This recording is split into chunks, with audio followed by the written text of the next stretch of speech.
All right, guys. Bismillahirrahmanirrahim. Assalamu alaikum, everyone. My name is Yasir Yamin, and I welcome you all in this session. मेरे दोस्तों, आज की class के अंदर भी हम लोग इन्वेस्टमेंट अप्रेजल का एक सवाल अटेम्प्ट करने जा रहे हैं. This is a past paper from March June 2023. This is given in your examination kit, and we are going to, inshallah ta'ala, we are going to attempt this whole question. All in all, if we see the question, this is for 20 marks, right? These are exact 20 marks that you get in your exam. We'll try our level best to attempt this question and make sure that we score very well, inshallah. All right, so let's begin. Examiner says Guinea Company is a listed company that manufactures innovative products for the telecommunications industry. Industry की nature देखो, telecommunications है. Guinea Company has just developed a new product called the LP500, which is expected to have a project life of 4 years. आपने एक नया नया product launch किया है. इस प्रोडक्ट के ऊपर आप इन्वेस्ट करेंगे. इन्वेस्ट करने के बाद इसको मार्केट में फेंकेंगे. मार्केट से कुछ ना कुछ कमाएंगे. उस सारे कमाने की जो जो पीरियड है, जो प्रोजेक्ट की लाइफ है, वो कितनी है? 4 इयर्स. तो हम यहाँ पे अपने पास ना डेटा बना लेते हैं. मैं हमेशा आप लोगों को एग्जाम के अंदर भी कहता हूं कि हमेशा अपने पास डेटा बना लिया करो. इन्वेस्टमेंट अप्रेजल बल्कि कोई भी सीआरक्यू देखते हुए साइड में डेटा बनाते रहा करो अपनी स्प्रेडशीट खोल के. तो आपकी प्रोजेक्ट लाइफ जो है, जो एग्जामिनर ने दी हुई है, वो है 4 इयर्स. ठीक हो गया. एग्जामिनर कहता है Guinea company's management has decided that the sales price for the LP500 will be $90 per unit, as anything higher than this will dramatically reduce the expected annual sales volume, which is currently forecasted to be 20,000 units per year. इनके annual forecast ये है कि हम 20,000 units LP500 के cell किया करेंगे और $90 से ज्यादा प्राइस नहीं चार्ज करेंगे. $90 इनके एनालिसिस के मुताबिक, इनके पॉइंट ऑफ व्यू से एक ऑप्टिमम प्राइस है. क्योंकि इलास्टिसिटी ऐसी है कि अगर प्राइस को इससे जरा से भी ज्यादा इंक्रीज किया तो there will be a dramatic fall in the sales volume. आपका कंपटीशन आपकी प्रोडक्ट को खा जाएगा और फिर कोई फायदा नहीं रहेगा. तो एक तो हमारे पास ये हो गया कि एनुअल यूनिट जो होंगे वो हमारे 20,000 होंगे. ये मैंने अपने पास नोट कर लिया. प्लस जो हमारी सेलिंग प्राइस है, राइट, सेलिंग प्राइस है, that will be $90 per unit. Examiner कहते हैं the variable cost of the LP500 includes the cost of a bought in component the X22. LP500 को बनाने के अंदर एक बॉट इन कंपोनेंट लगता है. बॉट इन कंपोनेंट का मतलब खरीदा हुआ. किसी आपने खुद मैन्युफैक्चर नहीं करना, बाहर से खरीद के अपनी प्रोडक्ट के अंदर इंस्टॉल करना है. तो एक बॉट इन कंपोनेंट है जिसका नाम X22 है. बाहिर ऐसे तौर पे लगता है कि बहुत ही कोई एसेंशियल कंपोनेंट है आपके प्रोडक्ट का, तभी शायद इसका जिक्र किया जा रहा है. एग्जामिनर कहता है the price of the X22 has been volatile due to supply problems with the manufacturers and consequently the variable cost per unit is at present uncertain. कुछ सप्लाई शॉर्टेजेस हुई हैं. जिस सप्लाई शॉर्टेजेस की वजह से market के अंदर जहां से आप X22 प्रोक्योर करते हैं, वो सप्लाई शॉर्टेज की वजह से, जाहिर सी बात है, शॉर्ट इन सप्लाई हो गया होगा. X22 आप अपने सप्लायर से प्रोक्योर करते हो, लेकिन X22 मार्केट के अंदर शॉर्ट. अगर X22 मार्केट के अंदर शॉर्ट है तो इसका नतीजा ये होता होगा कि जिसके पास, जिस सप्लायर के पास वो X22 का कंपोनेंट पड़ा हुआ होगा, वो शायद अपनी मनमानी प्राइस चार्ज कर रहा होगा. किसी एक के पास से माल उठाने जाते होंगे तो कोई प्राइस चार्ज करता होगा. किसी और के पास से आप कंपोनेंट उठाने जाते होंगे तो कोई और प्राइस चार्ज करता होगा. यानी वॉलेटाइल हो गई हैं आपकी प्राइसेस. एग्जामिनर कहता है the management of Guinea company has made the following estimates of the variable cost per unit along with its associated probability. अब मैनेजमेंट ने सारी सूरत हाल को देखते हुए 4 टाइप की वेरिएबल कॉस्ट पर यूनिट निकाली है. मैं लिख भी लेता हूं यहां पे. वेरिएबल कॉस्ट पर यूनिट, सही है, और उनकी प्रोबेबिलिटी. कह रहे हैं या तो वेरिएबल कॉस्ट होगी 40, या तो वेरिएबल कॉस्ट होगी 50, या तो वेरिएबल कॉस्ट होगी 60, या तो वेरिएबल कॉस्ट होगी 70. 40 होने के चांसेस हैं 20%, 50 होने के चांसेस हैं 40%, फिर 60 होने के चांसेस 20% हैं और 70 होने के चांसेस भी कितने हैं? 20% है. क्या आप लोगों ने ये बात नोट की, और मुझे हाँ या ना में बताइएगा कि आप लोगों ने ये बात नोट करी कि इनकी वेरिएबल कॉस्ट बड़ी वॉलेटाइल है। सेलिंग प्राइस मूव नहीं करेगी। सेलिंग प्राइस मूव क्यों नहीं करेगी? क्योंकि इलास्टिक डिमांड थी। जरा सी प्राइस को आपने मनूवर किया तो अल्टीमेटली उसका नतीजा ये निकलेगा कि there will be a big slash in demand और आपका सारा गेम बिगड़ जाएगा। लेकिन वेरिएबल कॉस्ट कम से कम 40 भी हो सकती है और ज्यादा से ज्यादा 70 भी हो सकती है। यानी अप्रोक्सीमेटली कम से कम 40 है तो ज्यादा से ज्यादा 175% ज्यादा भी हो सकती है। यानी $70 पर यूनिट तक आपकी वेरिएबल कॉस्ट जा सकती है। आप सब लोग मुझे बताइएगा कि सब लोगों के लिए ये सेल्फ एक्सप्लेनेटरी है ना कि $40 की अगर वेरिएबल कॉस्ट हुई तो कंपनी ज्यादा फायदे में रहेगी, और अगर $70 की वेरिएबल कॉस्ट हुई तो कंपनी बड़े नुकसान में रहेगी। मुझे बताएं, बात समझ में आती है आपको या नहीं आती? गिवन द फैक्ट कि सेलिंग प्राइस कांस्टेंट है, गिवन द फैक्ट कि सेलिंग प्राइस कांस्टेंट है, बोलो बात समझ में आती है ना? कम सेलिंग प्राइस, कम वेरिएबल कॉस्ट पे बड़ा फायदा होगा और ज्यादा वेरिएबल कॉस्ट पे बिल्कुल ही नुकसान हो जाएगा। अब आप जरा सोचें कि आप किसी कंपनी के सीएफओ हैं, किसी कंपनी के फाइनेंस डायरेक्टर हैं, किसी कंपनी के इन्वेस्टमेंट मैनेजर हैं, और मैं आपके सामने एक ऐसा प्रपोजल लेकर आता हूं जिसके अंदर ये कह रहा हूं कि यार मेरी सेलिंग प्राइस तो कांस्टेंट रहनी है मेरी अजम्पशन के अंदर 90 90 90 90 4 सालों तक, या बहुत से बहुत इन्फ्लेशन अफेक्ट करेगी। लेकिन मेरी वेरिएबल कॉस्ट जो है वो थोड़ी भी हो सकती है और बहुत ज्यादा भी हो सकती है। जरा सर जी आप बताइए कि क्या करना चाहिए। अब आप सोचें कि इसी कंपनी के इन्वेस्टमेंट मैनेजर हैं, आपके दिमाग में क्या आएगा कि यार वेरिएबल कॉस्ट 40 हुई तो रिजल्ट्स कुछ और आएंगे, और अगर 70 हुई तो रिजल्ट्स बिल्कुल ही कुछ और आएंगे। 50 और 60 भी वेरिएबल कॉस्ट हो सकती है। तो क्या आपके दिमाग में ये नहीं आ रहा होगा कि आइडियल केस तो ये है, आइडियल केस तो ये है कि हम 4 टाइप की एनपीवीज निकालें? मुझे बताओ। आइडियल केस तो ये है कि हम 4 टाइप की एनपीवीज निकालें।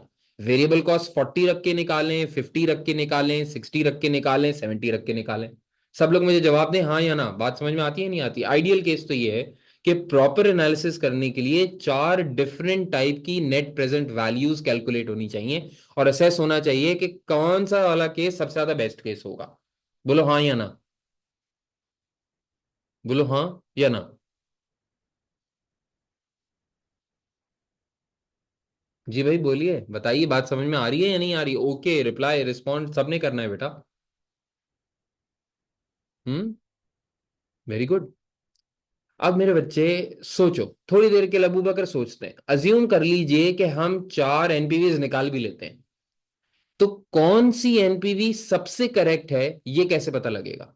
हाउ डू वी नो कि यार 40 वाला केस अराइज होगा या 70 वाला केस अराइज होगा या 50 वाला केस अराइज होगा या 60 वाला केस अराइज होगा? Technically nobody knows at this given point in time कि कौन सी वाली एनपीवी सही निकलेगी। इसका मतलब 4 एनपीवीज अगर निकाल भी लें तो हमें इंपैक्ट तो पता लग जाएगा कि 40 पे क्या होगा, 50 पे क्या होगा, 60 पे क्या होगा या 70 पे क्या होगा। लेकिन हम कर कुछ भी नहीं सकते। सच बात यह है कि हमारे हाथ में कुछ भी नहीं है। वेरिएबल कॉस्ट डिपेंड करती है एक बॉटम कंपोनेंट के ऊपर, और वो एक शॉर्ट इन सप्लाई है। अब जो होगा सो होगा, पता नहीं क्या होगा, गारंटी कोई भी नहीं दे सकता कि एनपीवी कौन सी निकल कर आएगी। अब ऐसी सिचुएशन के अंदर अगर कोई फाइनेंशियल मैनेजर को कोई डिसीजन लेना ही है तो वो क्या ले? देखें, 40 पे निकालें, 50 पे निकालें, 60 पे निकालें या 70 पे निकालें, किसी बात की कोई गारंटी नहीं है। तो करना तो आपको ये चाहिए कि इन सब का एक एवरेज ले लेना चाहिए। आप इसको ऐसे कह लें कि इन सब का एक वेटेड एवरेज, इन सब का एक वेटेड एवरेज, या फिर ऐसे कह लीजिए कि वेटेड एवरेज के बजाय आप इसको ऐसे कह लें कि एक एक्सपेक्टेड वैल्यू निकाल लेनी चाहिए। यानी वेटेड एवरेज कैसे निकलेगा? वेटेड एवरेज ऐसे निकलेगा कि आप 40 इंटू उसकी प्रोबेबिलिटी करेंगे। $40 की वेरिएबल कॉस्ट आएगी, इसके इस बात के होने के चांसेस 20% है, तो एवरेज निकला 8। यही सेम फॉर्मूला आप सारी जगह पेस्ट करेंगे। हाँ, कैसे, क्या फॉर्मूला है? 50 इंटू 40, 60 इंटू 20, 70 इंटू 20। आपने सारे केसेस की प्रोबेबिलिटी वेटेज, वेटेड एक एवरेज निकाला। इन सब को अगर आप सम कर लीजिए, इन सब को आप सम कर लीजिए तो आपके पास एक नंबर आ गया 54। ये 54 का मतलब क्या है? ये 54 का मतलब ये है कि अगर सारे पॉसिबल केसेस को उनके सारे पॉसिबल केसेस की प्रोबेबिलिटी से वेट करके एक वैल्यू निकाली जाए तो ऑन एवरेज ना 40 वेरिएबल कॉस्ट रहेगी ना 70 वेरिएबल कॉस्ट रहेगी, based on weighted probabilities. Based on weighted probabilities आपकी एक वेटेड एवरेज वेरिएबल कॉस्ट होनी चाहिए 54। अच्छा, वेटेड एवरेज 54 की वेरिएबल कॉस्ट बोले, या आप इसको आसान जबान के अंदर, जो सही जबान है फाइनेंस की जबान में, आप इसको ये बोल सकते हैं कि ये expected value of variable cost per unit है। एक्सपेक्टेड वैल्यू बेटा निकाली ही इस तरह जाती है, आपने F5 में भी पढ़ा, F9 में भी पढ़ा कि वेरिएबल का एक्सपेक्टेड वैल्यू निकाली ही जाती है आउटकम इनटू प्रोबेबिलिटी करके। तो outcome can be 40 multiply by probability, outcome can be 50 multiply by probability, outcome can be 60 and 70 and multiplied by their respective probabilities. तो आप सबके सामने एक expected value of variable cost per unit निकल कर आ गई, जो कि क्या है 54। मुझे सब लोग जरा कंफर्म करना कि यहां तक की बात समझ में आ रही है। 54 प्रोबेबिलिटी को बेस बना के एक एवरेज निकाला है, सिंपल एवरेज नहीं है, प्रोबेबिलिटी को बेस बना के एक एवरेज निकाला। सबको बात समझ में आती है? अच्छा, अगर सबको बात समझ में आती है ना, तो ये 54 की वैल्यू ना मैं एक और तरीके से कैलकुलेट कर रहा हूं। अच्छा, ये तरीका जो मैं आपको बता रहा हूं ना, ये सिर्फ नॉलेज पर्पस के लिए बता रहा हूं, इसका आपके एग्जाम से कोई ताल्लुक नहीं है। हाँ, कुछ चीजें आप जब मेरे साथ पढ़ ही रहे हो, कुछ ऑब्वियस सी बात है, अगर कुछ चीजें मेरे साथ पढ़ ही रहे हो तो खुदा के लिए कुछ चीजें एवे ही भी सीख लो। हाँ, कुछ चीजें एवे ही भी सीख लेते हैं। अगर मैं अपनी रियल लाइफ के अंदर होता और मुझे एक्सपेक्टेड वैल्यू निकालनी होती based on outcome and it's related probability, तो मैं कभी भी ये नहीं करता कि मैं 40 × 20 करूं, 50 × 40 करूं, 60 × 20 करूं, 70 × 20 करूं। स्प्रेडशीट के अंदर, एक्सेल के अंदर एक इसका आसान तरीका ये होता है कि आप फॉर्मूला लगाते is equals to SUM product, SUM product, sum product. Sum product के अंदर आप करते क्या है, सम प्रोडक्ट का फॉर्मूला लगाया और रेलेवेंट सेल्स को सिलेक्ट कर लिया। हाँ, सम प्रोडक्ट का फॉर्मूला लगाया और रेलेवेंट सेल्स को सिलेक्ट किया। पहले एक एरे को सिलेक्ट कर लें, देखिए यहां पे लिखा हुआ है एरे, एरे का मतलब होता है रेंज ऑफ सेल्स। और फिर दूसरे वाले को सिलेक्ट कर लें, देखिए वही आंसर आ गया 54 का। बात समझ में आ रही नहीं आ रही आप लोगों को? क्लियर है? तो कभी ऐसे भी निकाल लेना चाहिए रियल लाइफ में, कभी बैठे हुए हो तुम्हारा बॉस तुम्हें कह रहा है यार जरा इसका वेटेड एवरेज निकालना है, ये पॉसिबल आउटकम्स का। ये नहीं करना जिस तरह मैंने पहले किया था, 40 × 20, 50 × 40, 16 × 20, 17 × 20। कोई बोलेगा अरे यार तुम कहाँ से पढ़ा है भाई तुमने, ये कैसे निकाल रहे हो? तो सम प्रोडक्ट लगाया और दो कॉलम्स या दो एरेज को आपस में मल्टीप्लाई कर दिया। ये स्प्रेडशीट इतना स्मार्ट है कि ये 40 को 20 से ही करेगा, 50 को 40 से ही करेगा, 60 को 20 से ही करेगा। यानी पहले एरे के पहले आइटम को सेकंड एरे के पहले आइटम से ही मल्टीप्लाई करेगा। तो लाइक विद लाइक कंपैरिजन चलाएगा। बताइए बात समझ में आती है आप लोगों को? क्लियर होगी बात? ये मैंने सिर्फ एडिशनल बात बताई है, एग्जाम में शायद सम प्रोडक्ट इस्तेमाल नहीं किया जा सकता, वहां पे फैसिलिटी अवेलेबल आपके पास नहीं होती। अच्छा, आगे चलते हैं जरा।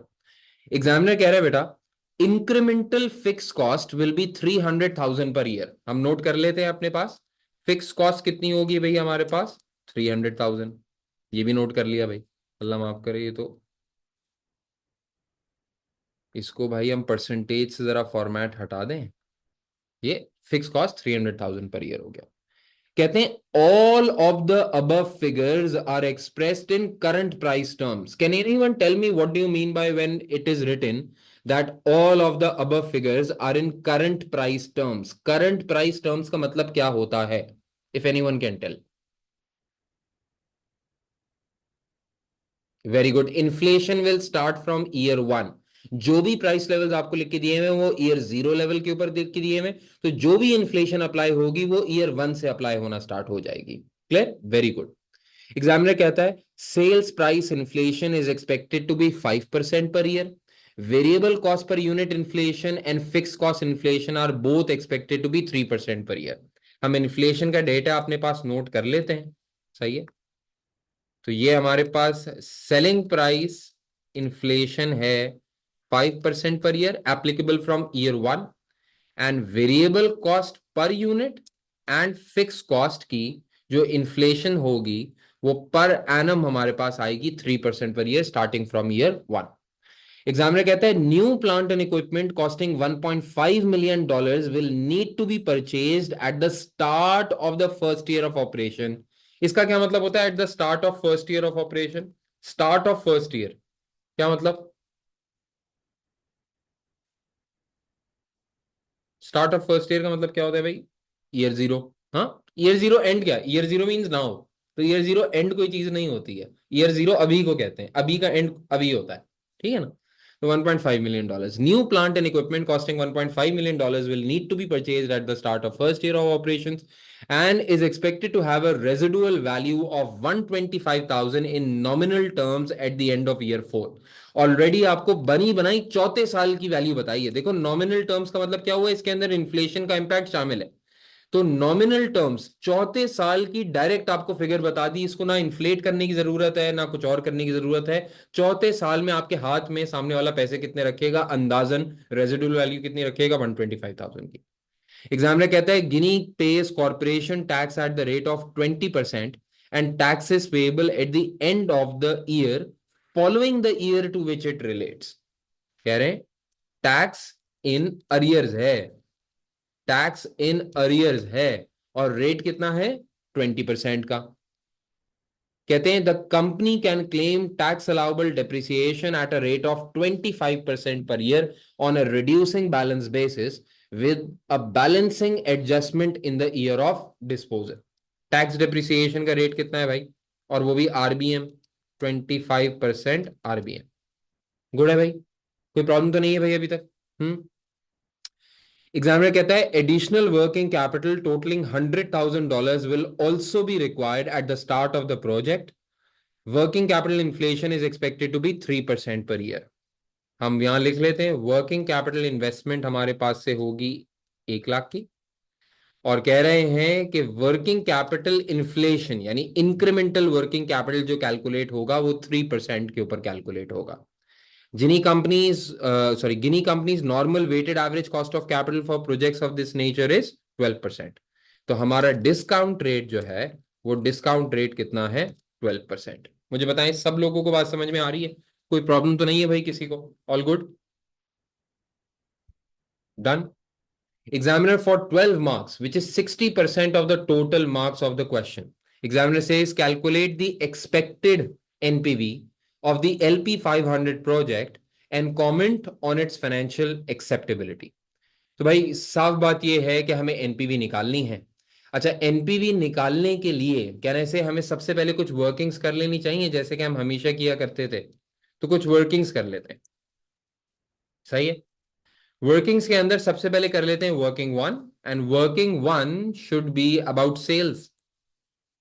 ठीक है, 4 सालों का प्रोजेक्ट है, तो मैं यहां पे लिख लेता हूं year 1, year 2, year 3 and year 4। Let me work this out. Done जी। फिर उसके बाद आप देखिए तो हर साल आपके जो सेल्स यूनिट्स हैं वो कांस्टेंट हैं, वो हैं 20,000, 20,000 फॉर ईच ईयर। डन। जो आपकी बेस सेलिंग प्राइस है, जो आपकी बेस सेलिंग प्राइस है उसने कांस्टेंट रहना था 90। ठीक है, बेस सेलिंग प्राइस 90 से ऊपर नहीं जानी, बिकॉज प्राइस इलास्टिसिटी थी। लेकिन जाहिर सी बात है कि आपकी सेलिंग प्राइस इन्फ्लेशन एडजस्ट जरूर होगी। देखो प्राइस इलास्टिसिटी का मतलब ये नहीं होता कि इन्फ्लेशन भी आप प्राइस में अकाउंट फॉर नहीं करेंगे। इन्फ्लेशन सब पे अप्लाई होती है, इन्फ्लेशन कॉस्ट की होती है तो इन्फ्लेशन प्राइस की भी होती है। जब हम प्राइसिंग की बात करते हैं, आपने देखे ना, आपने शायद पीएम के पेपर के अंदर भी प्राइसिंग पढ़ा, तो जब आपको प्राइसिंग पढ़ाई जाती है तो प्राइसिंग स्ट्रैटेजीज के अंदर इन्फ्लेशन कोई स्ट्रैटेजी पढ़ाई नहीं जाती। इन्फ्लेशन की वजह से महंगाई होनी है, प्राइसेस बढ़नी है, ये कॉमन सेंस की बात है। प्राइसिंग स्ट्रैटेजी या प्राइस इलास्टिसिटी को असेस करना इज अ प्राइसिंग स्ट्रैटेजी, और वो एड ऑन प्राइसेस की बात होती है, इन्फ्लेशन की बात नहीं होती। ठीक। इन्फ्लेशन एग्जामिनर ने कहा था कि इन्फ्लेशन हमारी सेलिंग प्राइस पे रहेगी 5%। तो इसका मतलब पहले साल $90 की जो प्राइस है वो इन्फ्लेट होगी 5% से। इसका मतलब मल्टीप्लाई बाय 1.05, और रेज टू द पावर, आपको पता है ना रेज टू द पावर लगता है शिफ्ट 6 से, shift 6, raise to the power 1। 1 का मतलब मैं अपनी $90 की प्राइस को एक बार इन्फ्लेट कर रहा हूं। ठीक है। ईयर 2 में क्या होगा? ईयर 2 में सेम फॉर्मूला, सेम फॉर्मूला, लेकिन 1.05 को क्या कर देंगे, raise to the power 2। Year 3 में क्या करेंगे, raise to the power 3।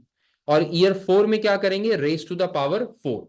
Raise to the power 4 का मतलब यह है कि $90 की प्राइस चौथे साल में आने तक 4 मरतबा इन्फ्लेट हो चुकी होगी। Make sense? मुझे बताएं, सब लोगों को बात समझ में आ रही है? बता जरूर दीजिएगा भाई, सब लोगों को बात समझ में आ रही है? ओके है। नॉमिनल सेलिंग प्राइस आपकी कितनी हो जाएगी? 90 इंटू द इन्फ्लेशन फैक्टर।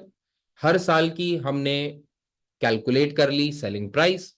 अगर हम सेल्स रेवेन्यू कैलकुलेट करने जाएं तो हमारा सेल्स रेवेन्यू आ रहा होगा $20,000, 20,000 units, multiply by 94.5, and we can extend this formula to each and every cell or copy paste the same formula utilizing our Excel, huh?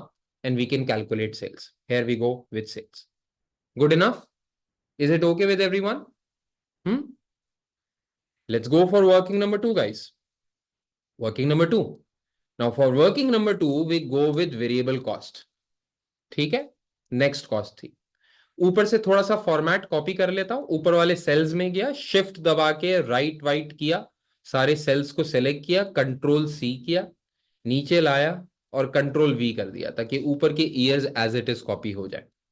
मेरे ख्याल से सेल्स यूनिट्स और बाकी सेल्स यूनिट्स भी कॉपी किए जा सकते हैं। लिखने से बेहतर है कॉपी कर लेते हैं। सेल्स यूनिट्स कॉपी कर लिए। वेरिएबल कॉस्ट पर यूनिट हमने निकाला था कि हमारी average variable cost per unit रहेगी 54। वो वेटेड एवरेज वेरिएबल कॉस्ट थी, सही। तो it should be 54 each year. Average निकाल लिया था। लेकिन हाँ, हर साल इन्फ्लेशन जरूर आएगा तो इन्फ्लेशन को अकोमोडेट करना जरूरी है। लेकिन इन्फ्लेशन कितना? For variable cost the inflation was 3%। Make sense? तो 1.03 बोले तो 103% raise to the power 1। Then same formula, copying it everywhere but changing the number of years. By year 2 inflation would have been applied on 54 twice, year 3 के ऊपर thrice, year 4 के ऊपर 4 times. Make sense? Our nominal variable cost per unit would have been 54 into inflation and likewise extending the formula to every place. ठीक है? Copy कर लेते हैं यहीं से, यही फॉर्मूला वापस आ जाएगा। ये आ जाएगा variable, total variable cost. Formula क्या है भाई? नॉमिनल वेरिएबल कॉस्ट उठाई 55.62 की, मल्टीप्लाई कर दिया 20,000 यूनिट से, और सेम स्ट्रैटेजी हर साल अप्लाई कर दी। मुझे बताइए, सब लोगों को बात समझ में आ रही है? कहीं भी अगर आपको ऐसा लग रहा है कि आप फंस गए हैं तो just let me know. Is everything okay? Good, very good, excellent. Let's go for working number 3, guys. For working number 3, we have fixed cost, right? Same चीज कर लेते हैं। लेकिन फिक्स कॉस्ट एक ऐसी कॉस्ट होती है जो कि वक्त के साथ साथ, यूनिट्स के साथ साथ वैरी नहीं करती। फिक्स्ड कॉस्ट है। तो हमारी फिक्स कॉस्ट कैसे निकलेगी? नॉमिनल फिक्स कॉस्ट कैसे निकलेगी? हम यूं करते हैं कि हम अपनी बेस फिक्स कॉस्ट उठाते हैं 300,000 की, और पहले साल में इसको मल्टीप्लाई करेंगे 1.03 से ताकि 3% इन्फ्लेट हो जाए। अगले साल दोनों तरीके से आप कैलकुलेट कर सकते हैं। या तो आप 300,000 सेलेक्ट करें, multiply by 1.03 raise to the power 2 कर लें, या फिर आसान तरीका यह है कि आपने ईयर 1 की फिक्स कॉस्ट उठाएं और इसको मल्टीप्लाई कर दें 1.03 से, सेम आंसर आ जाएगा आपके पास। बात समझ में आ रही है सब लोगों को? मुझे कंफर्म जरूर करते रहा करें ओके लिख के कि एवरीवन अंडरस्टैंड्स। मैं कभी कभार आपको कुछ शॉर्टकट बताने के चक्कर में हो सकता है थोड़ा सा तेज चला जाऊं, लेकिन सबको समझ में आना जरूरी है। वेरी गुड बेटा। Multiply by 1.03 and multiplied by 1.03 again, repeatedly calculating it, 1.03 fixed cost अपने पास आ गए। Done. Now once that has been done, तो हमारी selling price, variable cost, fix cost सब कुछ कैलकुलेट हो गया। अब अगर देखें तो हमारे पास एक इन्वेस्टमेंट है और इस इन्वेस्टमेंट के ऊपर आने वाली टैक्स डिप्रिसिएशन है। तो हम वर्किंग नंबर 4 कर लेते हैं, टैक्स डिप्रिसिएशन। ठीक है? सेम फॉर्मेट काम आ सकता है तो ऊपर से कॉपी पेस्ट कर लेता हूं मैं। ठीक है? डिप्रिसिएशन जो कैलकुलेट होनी है वो कैलकुलेट होनी है बुक वैल्यू के ऊपर। देखिए, रिड्यूसिंग बैलेंस मेथड है ना, तो रिड्यूसिंग बैलेंस मेथड के अंदर आपको पता है carrying value multiplied by depreciation rate होता है, सही है ना? Carrying value multiplied by depreciation rate होता है, तो आएगी आपके पास टैक्स डिप्रिसिएशन। ठीक है, डिप्रिसिएशन रेट हर साल कांस्टेंट है 25%, मैंने हर जगह लिख दिया। कैरिंग वैल्यू हर साल क्या होगी? देखिए, ईयर 1 के लिए तो जो इन्वेस्टमेंट है वही आपकी कैरिंग वैल्यू, $1.5 मिलियन। ईयर 1 की डेप्रिसिएशन निकलेगी $1.5 मिलियन का 25%। ठीक हो गया।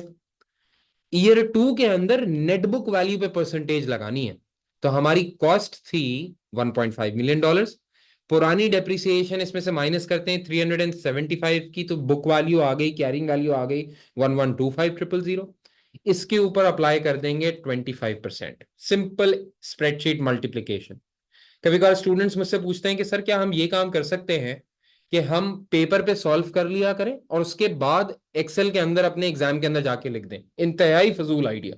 खास तौर पे एफएम के पेपर के अंदर तो स्प्रेडशीट एक जन्नत है, इतना काम आसान कर दी थी। यही काम आप उठा उठा के कैलकुलेटर पे कर रहे होते तो आपको सदियां लगती ये काम करने के अंदर। हाँ, ईयर 3 के अंदर पुरानी बुक वैल्यू उठाओ, उससे डिप्रिसिएशन माइनस करो, नई बुक वैल्यू आ गई, इसके ऊपर 25% लगा दो। ईयर 4 में गए तो पुरानी बुक वैल्यू निकालो ईयर 3 के आखिर की, उसके ऊपर 25% अप्लाई करो। ये तुम्हारे पास फोर्थ ईयर की टैक्स डेप्रिसिएशन आ गई। मुझे बताओ, सब लोगों को बात समझ में आ रही है? सब लोगों को बात समझ में आ रही है भाई? हाँ। अच्छा, रेजिडुअल वैल्यू लेस होगी या नहीं होगी, अभी इस पे बात कर लेते हैं। नदीम, दोनों तरीके होते हैं। एक तरीका ये होता है कि आखिरी साल की जब आप टैक्स डिप्रिसिएशन निकालने जाएं तो कैरियंग वैल्यू में से, यहां से कैरियंग वैल्यू में से डायरेक्टली माइनस कर दें रेजिडुअल वैल्यू को, जो कि कितनी है, 125,000। जब आप रेजिडुअल वैल्यू को माइनस कर देंगे तो कैरियंग वैल्यू कम हो जाएगी, ऑटोमेटिकली टैक्स डिप्रिसिएशन कम कैलकुलेट होकर आएगी। एक ये तरीका होता है जो कि अक्सर आप एग्जाम किट्स के अंदर भी देखते हैं, कभी कभार एग्जामिनर के आंसर में भी देख लेते हैं, एक ये तरीका। अच्छा, मैं थोड़ा सा देसी आदमी हूं तो मैं चलता हूं थोड़ा देसी तरीके से। देसी तरीके से का मतलब क्या हुआ? हमने बोला भाई 4 साल की टैक्स डिप्रिसिएशन हमने कैलकुलेट कर ली, 4 साल की हमने टैक्स डिप्रिसिएशन कैलकुलेट कर ली, अब आ चुके हैं हम एट ईयर 4। तो ईयर 4 के ऊपर इस एसेट ने डिस्पोज ऑफ होना है, और अगर डिस्पोज ऑफ होना है तो उसके ऊपर कोई गेन या लॉस ऑन डिस्पोजल आना चाहिए। तो हम तो चलते हैं उस वाले फॉर्मेट के ऊपर। क्या करेंगे जरा सुनो। हम करते हैं, यहां पे लिखेंगे सबसे पहले tax W D V. W D V का मतलब होता है tax written down value. Nadeem, तुम इसको टैक्स कैरिंग वैल्यू भी कह सकते हो, टैक्स बुक वैल्यू भी कह सकते हो, जो मर्जी में आए कह सकते हो, ठीक है। टैक्स बुक वैल्यू हमने निकाली। लास्ट ईयर 4 के स्टार्ट पे हमारी बुक वैल्यू थी 632,813। इसमें से 158,203 आखिरी डिप्रिसिएशन मैंने माइनस करी, तो हमारी टैक्स डब्ल्यू डी वी उस दिन बची होगी 474,609 की। मुझे बताओ, सब लोगों के लिए क्लियर? 474,609 की टैक्स डब्ल्यू डी वी है, और उस दिन हम ये डिस्पोज ऑफ कर देंगे at a residual value, at a residual value of 125,000। 474,609 वाली चीज आप सोचिए कि जब आप 125,000 की बेचेंगे तो डेफिनेटली आपको कुछ ना कुछ लॉस ऑन डिस्पोजल आएगा। हाँ, जिसको आप लोग क्या कहते हो? हाँ, बैलेंसिंग अलाउंस। एक लॉस ऑन डिस्पोजल आ गया। इस बैलेंसिंग अलाउंस या लॉस ऑन डिस्पोजल के ऊपर एक टैक्स सेविंग्स आएंगी, क्योंकि लॉस ऑन डिस्पोजल आपके टैक्सेबल प्रॉफिट को कम करेगा। लॉस ऑन डिस्पोजल एक एक्सपेंस है, आपके टैक्सेबल प्रॉफिट को कम करेगा। प्रॉफिट को कम करेगा तो टैक्स कम हो जाएगा, टैक्स की सेविंग्स आएंगी। तो हम बोलेंगे टैक्स सेविंग्स एट 20%। ये कितनी होंगी बेटा? 349,609 का 20%। मुझे बताएं, बात समझ में आ रही है भाई सब लोगों को? कोई प्रॉब्लम तो नहीं है भाई इसके अंदर? सब लोग क्लियर हैं? टैक्स सेविंग्स एट 20%, 699,222 आ गई। बस ख्याल ये रखना कि ये जो टैक्स सेविंग्स आई हैं ये इन अरियर्स हैं, तो जो चौथे साल पे सेविंग्स निकल कर आई हैं वो हमें प्लॉट करनी पड़ेंगी ईयर 5 के ऊपर। इस बात का सब ख्याल रखेंगे। ठीक हो गया? डन। और ये रेजिडुअल वैल्यू भी याद रखना बेटा। रेजिडुअल वैल्यू कभी कभार मैं भी सॉल्व करते हुए भूल जाता हूं, आंसर गलत कैलकुलेट होकर आ जाता है। रेजिडुअल वैल्यू भी एक इनफ्लो है, तो ये हमारे ईयर 4 के अंदर एज एन इनफ्लो हमें दिखाना है। ठीक है। मेरे ख्याल से हम लोगों ने कोई और ऐसी चीज है जो कि रहती है, सभी कुछ कर लिया। I think we are done. Working capital, sorry, वहीं पे मेरा कर्सर भी था, हालांकि वर्किंग कैपिटल कर लेते हैं भाई।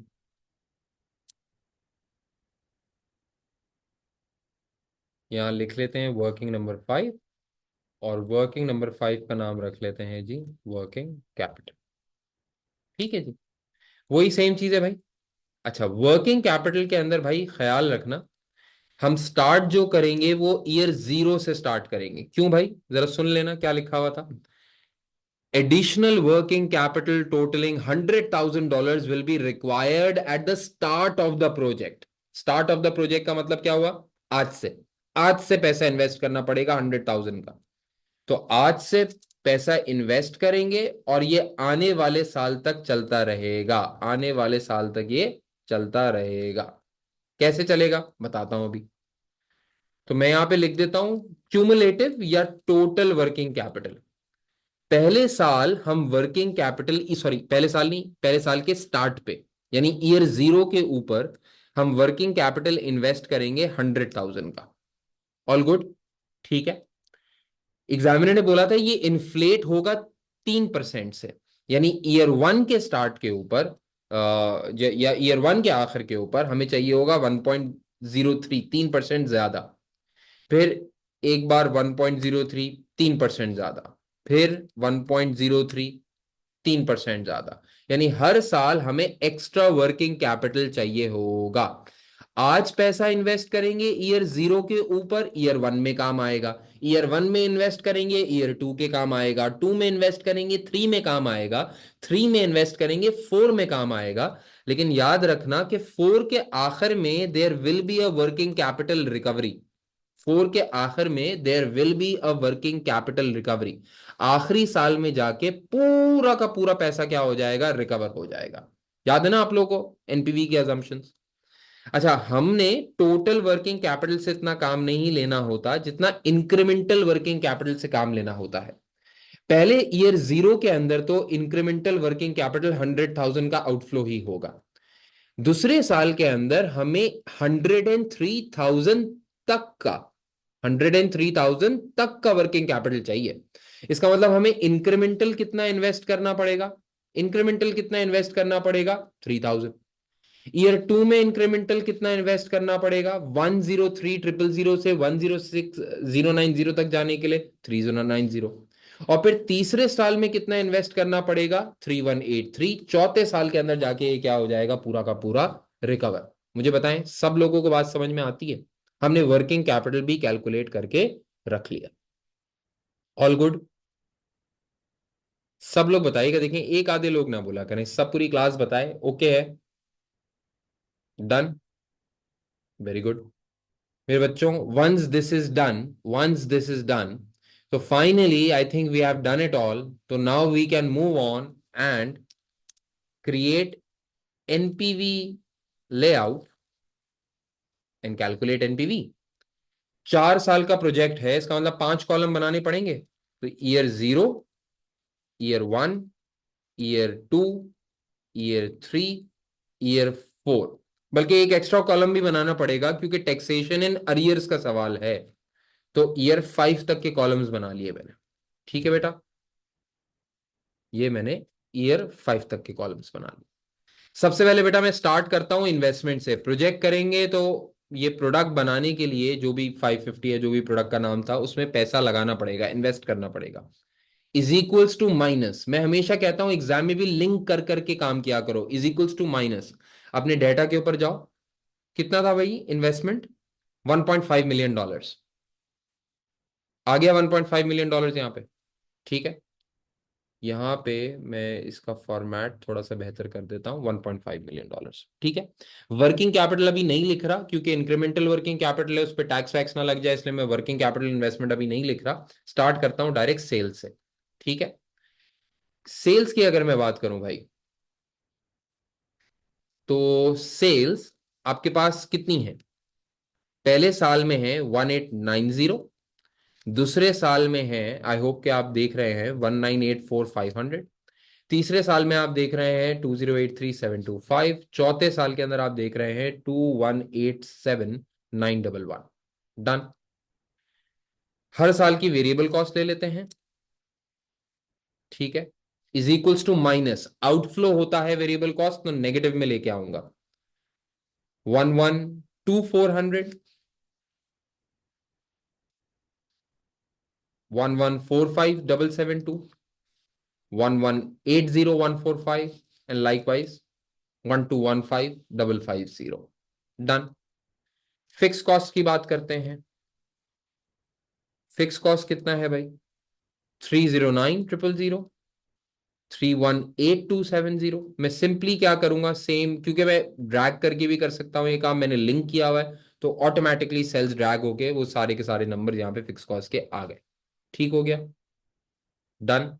सही है। अच्छा, मुझे सब लोग ना प्लीज कंफर्म करते रहा करो सर ओके की रिपोर्ट है। ठीक है।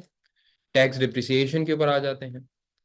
टैक्स डिप्रिसिएशन के ऊपर आते हैं। आपको पता है मेरा फॉर्मेट यही है, तरीकेकार यही है मेरा कार्रवाई करने का, कि मैं पहले टैक्स डिप्रिसिएशन लेस करवा के टैक्सेबल कैश फ्लो पे टैक्स कैलकुलेट करवाता हूं, और बाद में टैक्स डिप्रिसिएशन को ऐड बैक कर देता हूं।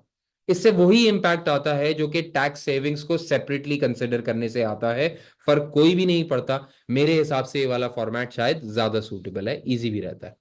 तो इज इक्वल्स टू माइनस हर साल की टैक्स डिप्रिसिएशन उठा के लेकर आते हैं 375, and we can copy paste it everywhere: 2812550, 2109381, 158203। I hope everybody is clear with that। जो आपने ये सारा काम कर लिया बच्चे, तो आपके पास आ जाएंगे आप टैक्सेबल कैश फ्लोज। ठीक है। टैक्सेबल कैश फ्लोज आपको पता है कौन कौन से हैं? मैंने यहां पे निकाला टैक्स एट 20%। ईयर वन में जो टैक्सेबल कैश फ्लो आ रहा है वो 93,600 है, तो इज इक्वल्स टू माइनस, याद रखना ईयर वन का टैक्स ईयर टू में पे ऑफ होना है, ईयर वन का टैक्स ईयर टू में पे ऑफ होना है, तो is equals to minus 93,600 into 20%। ठीक। फिर इसी तरह 239,208 का 20% इन ईयर थ्री, मैंने माइनस नहीं लगाया था। सेम फॉर्मूला हर जगह मैंने कॉपी पेस्ट कर दिया। मुझे सब लोग फिर से बताते रहो, सब लोगों के लिए क्लियर है ना? डन है ना? Very very decent stuff. ठीक है। एक बार बच्चे मेरे, मैंने टैक्स एट 20% कैलकुलेट कर लिया। Now I need to add back tax depreciation. याद रखना डिप्रिसिएशन एक नॉन कैश फ्लो आइटम है। क्योंकि एक नॉन कैश फ्लो आइटम है, तो इसको अपने एनपीवी के लेआउट के अंदर कभी भी कंसिडर नहीं करना, क्योंकि decision making is always dependent upon cash flows. ठीक है। नॉन कैश फ्लो आइटम को आप ऐड बैक कर दें। सर ऐड बैक ही करना था तो पहले लेस क्यों किया था? ताकि टैक्स आउटफ्लो सही से कैलकुलेट हो सके। टैक्स की नजर में tax depreciation is an allowable expense, तो टैक्स वालों के हिसाब से टैक्स कैलकुलेट कर लें, फिर एनपीवी वालों के हिसाब से अपनी टैक्स डिप्रिसिएशन को ऐड बैक कर लें। ठीक है। नेक्स्ट हमारे पास जी वर्किंग कैपिटल इन्वेस्टमेंट था। सही है। तो वर्किंग कैपिटल इन्वेस्टमेंट कर लेते हैं जरा। वर्किंग कैपिटल इन्वेस्टमेंट बेटा ईयर जीरो से स्टार्ट होने वाला था, और हम लोगों ने कैलकुलेट कर लिया हुआ था हर जगह, वो था incremental working capital year zero पे 100,000, ईयर वन पे 3,000, ईयर टू पे 3090, ईयर थ्री पे 3183, ईयर फोर में कुछ नहीं। लेकिन इसके बाद हमारी एक वर्किंग कैपिटल रिकवरी भी होनी थी, और वो वर्किंग कैपिटल रिकवरी चौथे साल के आखिर में जाके होनी थी, विच वॉज दिस अमाउंट। कितना? 109,273। सो टेक्निकली स्पीकिंग जितना भी आपने इन्वेस्ट किया था वो आखिरी साल के अंदर आके रिकवर हो जाएगा। All good? सही? कुछ मैं भूल रहा हूं और? मेरे ख्याल से मैं बिल्कुल भूल रहा हूँ। Residual value, yes. Residual value हमें चौथे साल के आखिर में जाके मिलनी थी नॉमिनल टर्म्स के अंदर 125,000 की। इसके ऊपर जो टैक्स सेविंग्स आएंगी ऑन बैलेंसिंग अलाउंस, हाँ, ऑन बैलेंसिंग अलाउंस, वो tax savings on balancing allowance हमारे पास आएंगी ईयर फाइव के अंदर, और वो है 69922। ठीक हो गया जी? Done. I hope we have done it all. If we have done it all, so we need to do nothing. Simply क्या करें, नेट कैश फ्लोज निकाल लें। I hope you have done it all. कुछ भूल रहा हूं तो बता दीजिएगा। सब कुछ सम कर लिया? ठीक है। सेम फॉर्मूला कॉपी पेस्ट कर दिया सारे सेल्स के ऊपर, मेरे पास कैश फ्लोज आ गए। डन। अब मुझे क्या कैलकुलेट करनी है? एनपीवी। एनपीवी कैलकुलेट करने का हमारा तरीकेकार क्या है स्प्रेडशीट के अंदर, कि हम पहले present value of cash flows निकालते हैं, इन्वेस्टमेंट को माइनस करते हैं, और हमारे पास एनपीवी का नंबर आ जाता है। ऐसा ही है। सब लोग कंफर्म कर दें भाई, कोई प्रॉब्लम की बात तो नहीं है?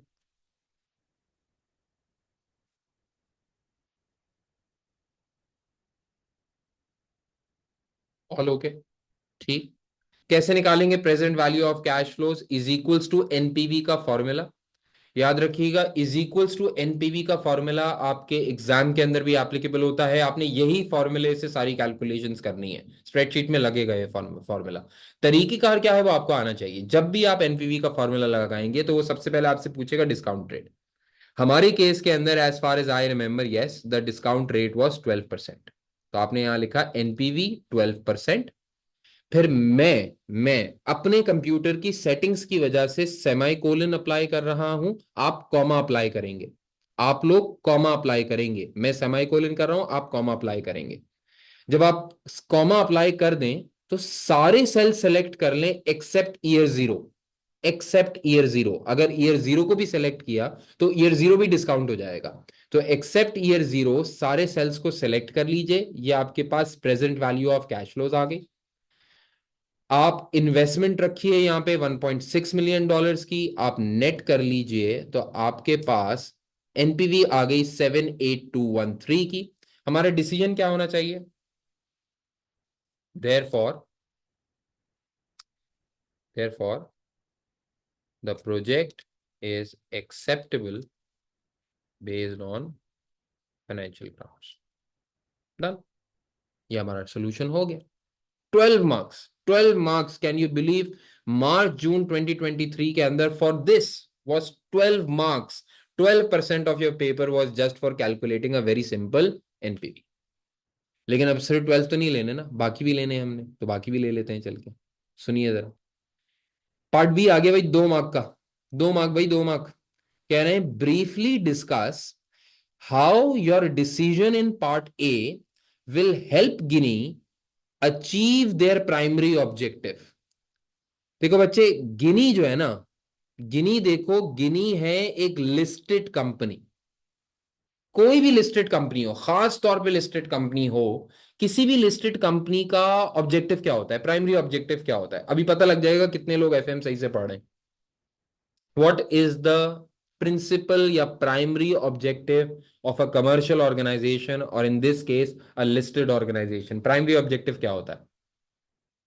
Very good, maximisation of share holders wealth. अगर कोई कहता प्रॉफिट मैक्सिमाइजेशन तो मैं रोक देता। Profit maximisation does not guarantee share holders wealth maximisation. तो हम सबसे पहले तो बात ये स्टार्ट करते हैं कि भाई हम एग्जामिनर को बोलते हैं भाई आप सही कह रहे हो, आप सही कह रहे हो, इनका एक प्राइमरी ऑब्जेक्टिव है।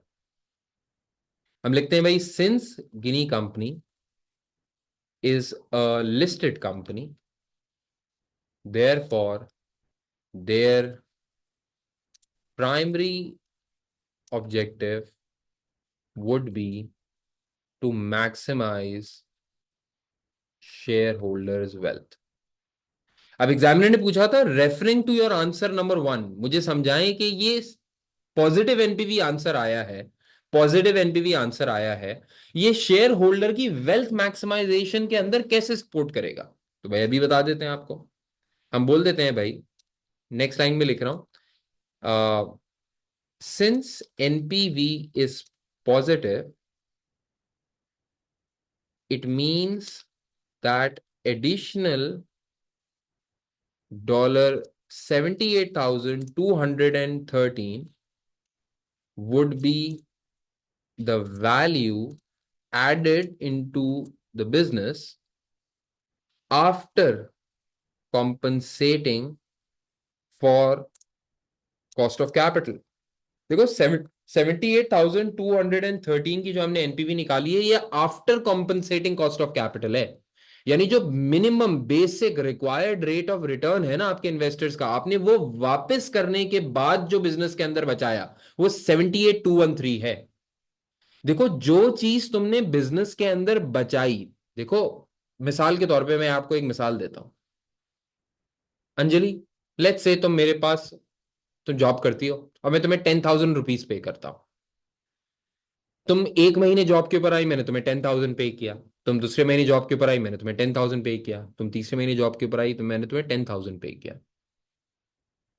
चौथे महीने तुम आई तो मैंने तुम्हारे रूटीन से हट के मैंने तुम्हें 13,000 पे कर दिया। कहने से चौथे महीने के अंदर तुम्हें कुछ एक्स्ट्रा मिला। और वो जो एक्स्ट्रा मिला वो कितना एक्स्ट्रा है? क्या चौथे महीने में मैंने तुम्हें 13,000 एक्स्ट्रा दिया है? नहीं, चौथे महीने में मैंने तुम्हें 3,000 एक्स्ट्रा दिया है। सर क्या मतलब? भाई यही तो समझाना चाह रहा हूं। शेयर होल्डर के कॉस्ट ऑफ कैपिटल को कॉम्पनसेट करने के बावजूद जो पॉजिटिव एनपीवी एक बिजनेस के अंदर बच जाती है, वो एडिशनल पैसा है। ये ऐसी बात है कि अंजलि को 10,000 रुपए पे तो मैंने हायर किया था, 10,000 रुपए तो मुझे देने ही देने थे। 10,000 भी ना दे पा रहा होता तो अंजलि मेरे पास जॉब नहीं करती। सिमिलरली, अगर एनपीवी नेगेटिव आ रही होती तो मुझे तो ये प्रोजेक्ट लेना ही नहीं था। प्रोजेक्ट लेने की वजह से मैंने अंजलि के 10,000 पे किए और एडिशनल जो टॉपअप पैसे दिए, ये इसकी वेल्थ को मैक्सिमाइज कर देगी। 10,000 इसकी वेल्थ को मैक्सिमाइज नहीं कर रही थी, वो तो इसका रिक्वायर्ड रिटर्न था ना मेरे पास जॉब करने के लिए, उससे वेल्थ मैक्सिमाइज नहीं हो रही थी। इसके ऊपर जो दिया वो इसकी वेल्थ मैक्सिमाइज करता है। यानी ये फिर बोलेगी यार अरे अरे, 3,000 रुपीज मेरे को एक्स्ट्रा मिल गए, इसका मतलब 30% एक्स्ट्रा पैसे मिल गए, अब मैं उड़ाऊंगी मिसाल के तौर पे, या अब मैं अमीर हो गई मिसाल के तौर पे, whatever you want to say, right? So this is the concept. Since NPV is positive, it means that additional 78,213 would be the value added into the business after compensating for cost of capital. Hence, shareholders' wealth will be maximized by this amount. ठीक? तो examiner ने बोला था how your answer to part A will support in your primary objective. तो पहले हमने examiner को बोला हमारा प्राइमरी ऑब्जेक्टिव शेयर होल्डर की वेल्थ मैक्सिमाइज करना है, और फिर आखिर में हमने बोला कि 78,213 की वजह से शेयर होल्डर की वेल्थ मैक्सिमाइज हो जाएगी। क्लियर? अच्छा, ये बात ख्याल रखना, मैंने अभी तुम लोगों के सामने ना ये लाइंस के अंदर लिखा है या बुलेट्स के अंदर लिखा है, लेकिन तुम लोगों ने हमेशा पैराग्राफ के अंदर ही आंसर करना है, ठीक है ना? मैं for the sake of simplicity and ease कभी कभार बुलेट पॉइंट्स पे लिख लेता हूं, आपने पैराग्राफ फॉर्म में ही आंसर करना है। 2 मार्क्स, डन डस्टेड। ठीक है, आगे आ जाए जरा 6 मार्क्स। एग्जामिनर कहते हैं डिस्कस 3 लिमिटेशंस। अच्छा, कभी एग्जामिनर ऐसे बोले ना, डिस्कस 3 लिमिटेशंस, या discuss 2 Islamic sources of finance या 5 इस्लामिक सोर्सेज ऑफ फाइनेंस। अब जब एग्जामिनर कभी नंबर बोल दे ना, 2 बताओ, 4 बताओ, 3 बताओ, 1 बताओ, तो फिर आप पॉइंटर्स में तोड़ सकते हैं, बिकॉज एग्जामिनर ने खुद बोला 1 2 3 करके बताओ। ठीक है, तो discuss 3 limitations of using probability analysis in deciding whether or not to proceed with LP500। देखो भैया, ये LP500 की प्रोडक्ट थी ना जो आपने बनाई, इसके अंदर कहीं ना कहीं आपने सहारा लिया था प्रोबेबिलिटीज का। कहाँ लिया था हमने सहारा प्रोबेबिलिटीज का? ये रहा, याद है? हमने सहारा लिया था वेरिएबल कॉस्ट के अंदर। अब सवाल ये है कि वो कह रहे हैं कि बताओ प्रोबेबिलिटीज का सहारा लेना की क्या लिमिटेशंस हो सकती हैं आपके एनालिसिस के अंदर। What can be the limitations of using probabilities in your analysis या for the product of LP500। तो हम कुछ प्रोबेबिलिटीज की लिमिटेशंस के ऊपर बात कर लेते हैं। देखो भाई,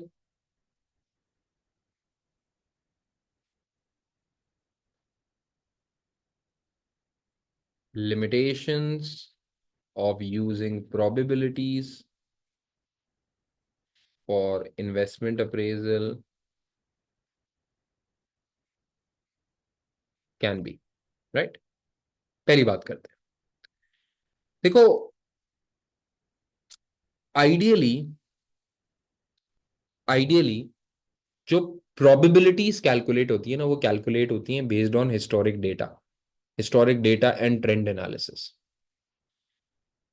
इस सवाल के अंदर हमें बताया गया कि LP500 एक नया प्रोडक्ट है, जिसका एक नया बॉट इन कंपोनेंट है X22 या पता नहीं क्या, जिसकी मार्केट के अंदर अभी शॉर्टेज चल रही है, तो वॉलेटिलिटी आ गई है। इसका मतलब ये हुआ कि स्टैटिस्टिक्स तो ये बोलती है कि आप प्रोबेबिलिटी कैलकुलेट करें बेस्ड ऑन हिस्टोरिक डेटा। आप पिछले 20 साल का ट्रेंड देके हिस्टोरिक जो है उसकी बेसिस के ऊपर